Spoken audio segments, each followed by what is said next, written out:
Good morning, friends. The fifth Sunday after the Epiphany. The intent, steadfastness and diligence. Those two together. Steadfastness and diligence. Sort of same and slightly different. As usual, let's try and see if there's some key thread that we can pick up in the collect that then continues through the Epistle and the Gospel. And as always, we look out for the words that resonate with us when we read something like a short passage like the collect. Lord God, whose never-ceasing watchfulness sweeteneth all the worlds, we ask for steadfastness, that we may eschew sloth, the sin which doth easily beset us, and may constantly show diligence in thy most holy service. So there's a little thread that we can pick up. Let's go backwards in the text. Diligence in thy most holy service, and steadfastness. So just using a more modern word, steadfastness, that we may try harder. Eschew sloth sounds pretty good, doesn't it?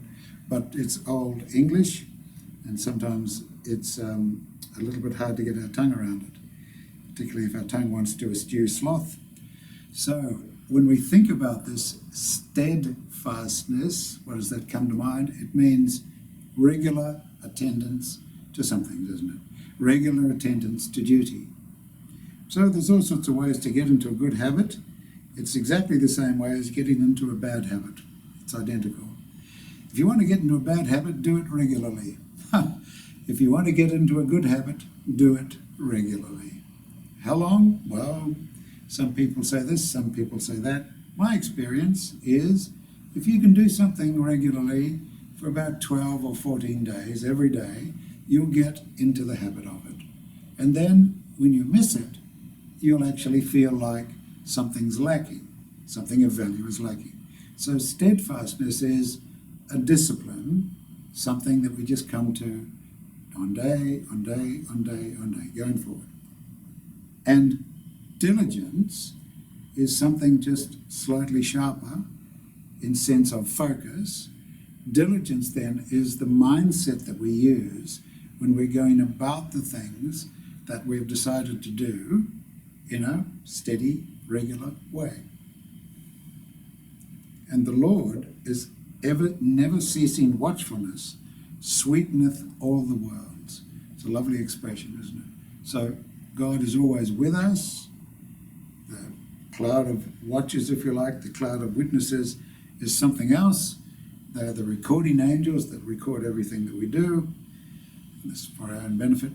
And God's ever watchfulness, because he's within us, is sweetening all the opportunities. We have to keep moving our feet and try and see what is in the day's work for us as a regular thing. So, steadfastness and diligence. Now let's look quickly at the epistle.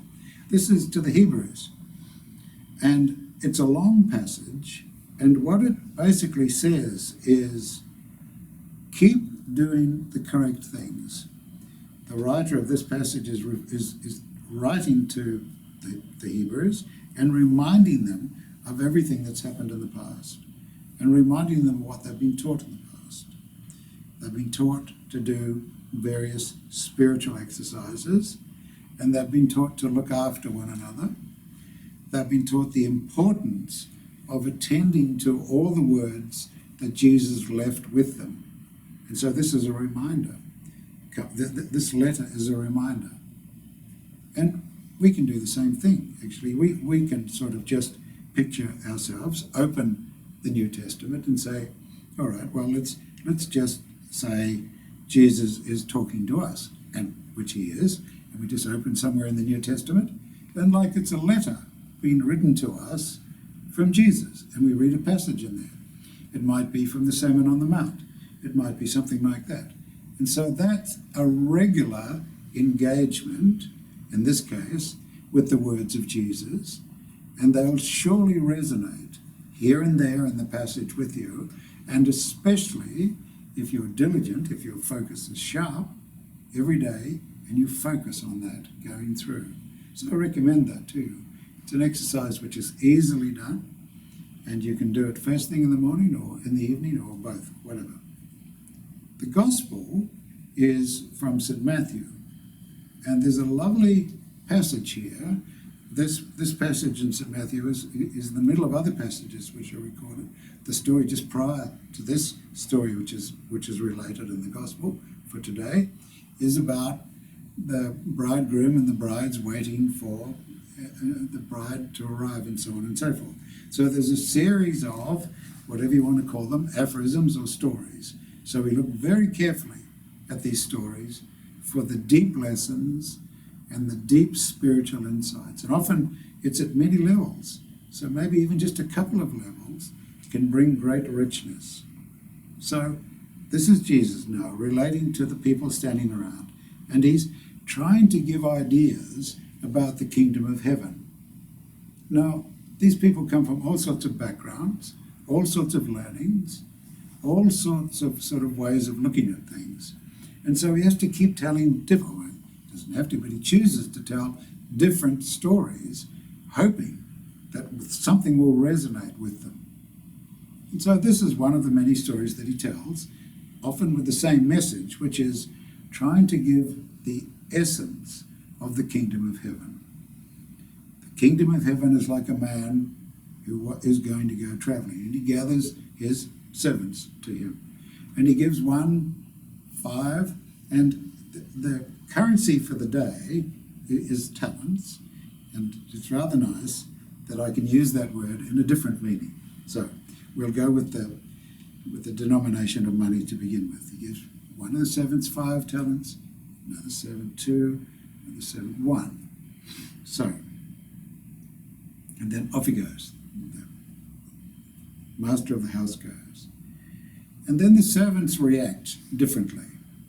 The one with 5 goes and develops it more and gets another 5. One with 2 does the same, gets an additional 2. And the third one says, well, I don't really trust the Lord of the house. I don't know what sort of game he's up to. And I've never sort of got along well with him. So I think what I'll do, just to be on the safe side, I'll just go and tuck it away somewhere. So at the very least, I'll have it when he comes back. So quite a different way of going about things, quite a different view of the world, these 3 people. Then the master comes back and calls the servants. The first servant comes to him and said, well, I had 5, I've developed another 5. And the master says, that's wonderful, well done. Similarly, the second one, I've had 2, I developed 2, well done. And the third one says, well, I didn't really trust what you're up to, master, and I didn't want to get on the wrong side of you because you're a hard man and you've given me a hard time in the past and I didn't want to make a mistake. So I went and hid it, but anyway, here it is. I'll just brush it off a bit, just a bit dusty. Here it is. And the master of the house takes an extremely dim view of this and says, you've got me all wrong and you've got a very strange attitude to life and you are not really worthy of being in my house. So off you go. So let's unpack this. And let's use the word talent in the modern version of the word. So here is somebody with some talents, and they go out and develop more talents based on the other one. How do they do it? They do it with steadfastness and diligence. They do it with focus. So they start with something off a platform and they develop more. Similarly, the second one. The third one, he's just pretty sort of down in the mouth, as we might say, and really doesn't want to try.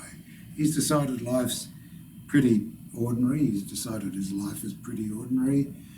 So he doesn't make an effort at all. He's been given the same attributes of developing talents as the other 2. Exactly the same attributes. But he chooses just to ignore it, to forget it. And then his sort of waking mind, his conscious mind, reminds him of all the bad things that have happened to him. And chatter, chatter, chatter, the conscious mind tells him, oh, don't do that. Play it safe. I wouldn't know, yeah. "Oh, last time you did that, it was very bad, so I'm not going to do that." And that happens to him, it happens to us as well. This chatter that we get in our mind that talks us out of doing things that are special, talks us out of things that we can develop off the basis. And so the story ends then with two of the servants who have developed extra talents. The third servant is sort of cast out of the house. And we are left thinking, wow, we better get on with things here. Time is ticking. As we say, time waits for no man. We've got talents, natural talents, let's develop them. And there's a lovely passage in here where the light of Christ is trying to shine through and enlighten us. So here we have a two-way process. We have us on the one side, starting from our basic attributes and talents, steadfastness and diligence, developing, and getting clearer and clearer from our side so that the Christ light within can shine brighter from the Christ's side. A two-way process, not a one-way process, two-way process. So that's a bit of a bonus, isn't it? We've got somebody working for us on the other side. We're working on our side. Keep our feet moving and developing what we've got. So we start off thinking, what is God's attitude to us? It's never ceasing watchfulness that's sweetening our world. Never ceasing watchfulness that's sweetening our word. What are we doing? We are, with diligence and steadfastness, trying to develop the basic talents, the advanced talents, whatever they are, on to the next level. Always on to the next level. Evolution is the same as spiritual development. Spiritual development is evolution. It occurs all the time, and it rides on God's love. That's the energy and the force that pushes it through. These weeks of Epiphany are bringing really rich lessons. And I commend that you think deeply about this particular lesson in Epiphany. Epiphany is sort of something that comes to us, doesn't it? And this is another epiphany that sort of comes to us, that we can do something about it. I commend this to you for your coming week of meditation and reflection.